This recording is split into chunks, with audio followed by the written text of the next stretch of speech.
Uttar Pradesh BJP में क्या सब कुछ ठीक नहीं चल रहा है या फिर अंदर ही अंदर 2027 से पहले ही सत्ता और संगठन की सबसे बड़ी पटकथा लिखी जा रही है? क्या प्रदेश अध्यक्ष पंकज चौधरी का संगठन में बड़ा फेरबदल सिर्फ मजबूती की कवायद है या इसके पीछे 2027 के बाद की सत्ता का बड़ा गणित छिपा है? और सबसे बड़ा सवाल, क्या इस बदलाव से मुख्यमंत्री योगी आदित्यनाथ की राजनीतिक ताकत को संतुलित करने की कोशिश हो रही है? दिल्ली से आ रहे संकेत, लखनऊ की रणनीति और पूर्वांचल की सियासत, सब कुछ इस वक्त एक ऐसी राजनीतिक शतरंज की तरफ इशारा कर रहे हैं जहां हर चाल 2027 ही नहीं बल्कि उसके बाद की राजनीति तय कर सकती है। संगठन में बड़े बदलाव, नेताओं की दिल्ली दौड़ और आरएसएस की भूमिका, यह सब मिलकर एक बड़े सस्पेंस को जन्म दे रहे हैं। इसी बीच सवाल उठ रहा है कि क्या यूपी बीजेपी में एक नई पावर सेंटर की तैयारी हो रही है? तो इस सवाल का भी जवाब आप जान लीजिए। उत्तर प्रदेश की राजनीति इस समय एक ऐसे महत्वपूर्ण मोड़ पर खड़ी दिखाई दे रही है जहां भारतीय जनता पार्टी 2027 विधानसभा चुनाव की तैयारी में जुटी है। वहीं संगठन के अंदर हो रहे बड़े बदलाव कई राजनीतिक संदेश भी दे रहे हैं। प्रदेश अध्यक्ष पंकज चौधरी लगातार संगठन को नए सिरे से खड़ा करने में लगे हुए हैं और 75 जिलों में व्यापक स्तर पर फेरबदल किया जा रहा है। इस बदलाव का असर साफ तौर पर दिखाई भी दे रहा है। संगठन के पदाधिकारी, जिला अध्यक्ष, महामंत्री, मंत्री, उपाध्यक्ष और कोषाध्यक्ष सभी अपनी राजनीतिक स्थिति मजबूत करने के लिए लगातार अपने जिले से लेकर लखनऊ और दिल्ली तक संपर्क साध रहे हैं। यही स्थिति बताती है कि संगठन में बदलाव केवल औपचारिक प्रक्रिया नहीं बल्कि एक गहरी राजनीतिक प्रक्रिया है। अगर इतिहास को देखें तो 25 मार्च 2023 को तत्कालीन प्रदेश अध्यक्ष भूपेंद्र चौधरी के नेतृत्व में संगठन का गठन हुआ था, लेकिन अब पंकज चौधरी के नेतृत्व में जो बदलाव हो रहा है उसे सामान्य परिवर्तन नहीं बल्कि पूरी संरचना को नए सिरे से तैयार करने की रणनीति माना जा रहा है। राजनीतिक विश्लेषकों का मानना है कि पंकज चौधरी दिल्ली के निर्देशों के अनुरूप ही अपनी नई टीम को तैयार कर रहे हैं। खास बात यह है कि या वो जातीय समीकरणों का पूरा ध्यान रख रहे हैं ताकि किसी वर्ग की उपेक्षा का आरोप न लगे, लेकिन दूसरी तरफ पुराने संगठन के नेताओं का मानना है कि अचानक इतने बड़े पैमाने पर बदलाव से पार्टी को नुकसान भी हो सकता है, क्योंकि पुराने कार्यकर्ता क्षेत्रीय मुद्दों और सामाजिक समीकरणों को बेहतर समझते हैं। सबसे ज्यादा चर्चा इस बात को लेकर है कि इस संगठनात्मक बदलाव का असर मुख्यमंत्री योगी आदित्यनाथ की राजनीतिक स्थिति पर भी पड़ सकता है। कहा जा रहा है कि अगर पूरे प्रदेश में संगठन पंकज चौधरी के करीबी लोगों से भर जाता है तो 2027 चुनाव के दौरान टिकट वितरण और चुनाव प्रबंधन में उनकी भूमिका और भी मजबूत हो सकती है। यही नहीं, कुछ राजनीतिक सूत्र तो यह भी मानते हैं कि अगर 2027 में बीजेपी फिर सत्ता में आती है तो विधायक चयन से लेकर सरकार के गठन तक संगठन की भूमिका निर्णायक होगी। ऐसे में प्रदेश अध्यक्ष की ताकत अपने आप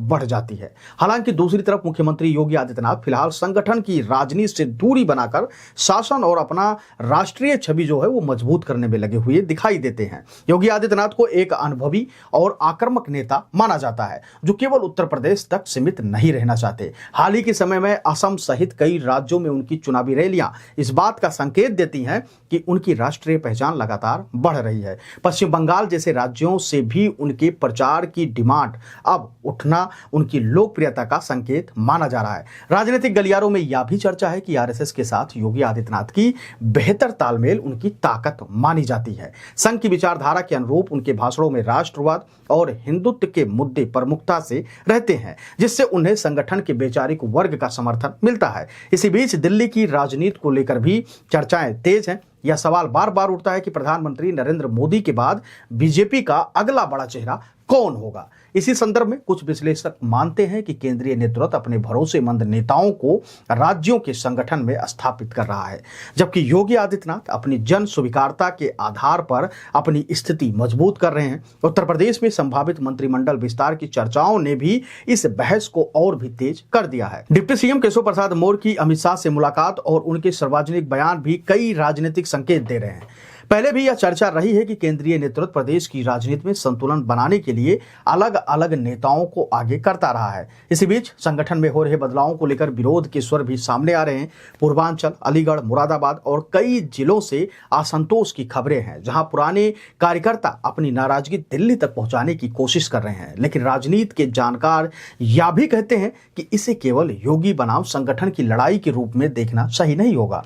उनके अनुसार असली लड़ाई भविष्य की राष्ट्रीय राष्ट्रीय राजनीति की है, जो दिल्ली में है, वो अपनी स्थिति बनाए रखना चाहते हैं जो दिल्ली में है, और जो लखनऊ में है, जो मजबूत हैं, वे भी भविष्य की संभावनाओं को देख रहे हैं। यानी साफ है कि यह संघर्ष केवल उत्तर प्रदेश का नहीं बल्कि भविष्य की राष्ट्रीय राजनीति की संभावनाओं का हिस्सा भी माना जा रहा है। और इस पूरी तस्वीर में आरएसएस की भूमिका भी महत्वपूर्ण मानी जा रही है, जो संतुलन बनाने की कोशिश करता है। फिलहाल एक बात तो साफ है कि बीजेपी के अंदर चल रही या रणनीतिक गतिविधियां आने वाले समय में उत्तर प्रदेश ही नहीं बल्कि राष्ट्रीय राजनीति की दिशा भी तय कर सकती हैं। उत्तर प्रदेश की सियासत को समझने वाले जानकार यह भी याद दिलाते हैं कि भारतीय जनता पार्टी में संगठन की ताकत कितनी निर्णायक होती है। इसका उदाहरण पहले भी कई राज्यों में देखा जा चुका है।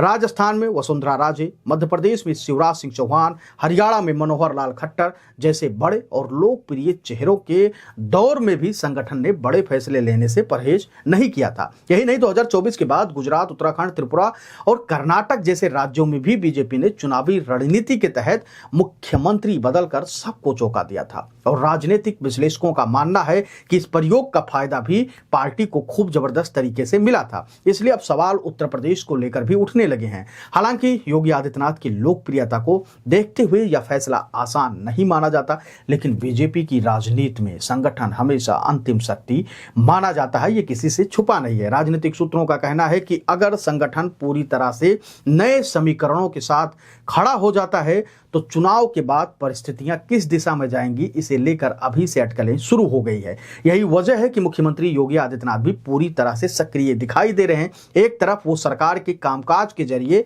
अपनी प्रशासनिक पकड़ को मजबूत कर रहे हैं, तो दूसरी तरफ देश भर में अपनी राजनीतिक स्वीकार्यता को बढ़ाने में वो जुटे हुए हैं। उनकी लगातार चुनावी रैलियां, आक्रामक भाषण शैली और हिंदुत्व की स्पष्ट राजनीति संकेत दे रहे हैं कि योगी आदित्यनाथ केवल 2027 ही नहीं बल्कि उससे आगे की राजनीति को ध्यान में रखकर अपनी रणनीति तैयार कर रहे हैं। आप अपनी राय हमको जरूर दीजिएगा कमेंट सेक्शन में और बताइएगा कि उत्तर प्रदेश के मुख्यमंत्री योगी आदित्यनाथ इस वक्त भारतीय जनता पार्टी के लिए कितने महत्वपूर्ण हैं, और क्या लगता है कि पंकज चौधरी जिस प्रकार से पूरे उत्तर प्रदेश में बड़े पैमाने पर संगठन में बदलाव कर रहे हैं, और कहा जा रहा है कि दिल्ली और खुद के इशारों पर जिस तरीके से वो पूरी टीम को संगठित और एक पिरोकर एक धागे में बांधने की कोशिश कर रहे हैं, नए लोगों को शामिल कर रहे हैं अपनी टीम में, उसको लेकर आप क्या कुछ सोचते हैं? क्या इससे योगी आदित्यनाथ के ऊपर कोई बड़ी मुसीबत 2027 चुनाव के पास या बाहर आ सकता है या नहीं आ सकता? आप अपनी राय हमें कमेंट सेक्शन में जरूर दीजिएगा। धन्यवाद।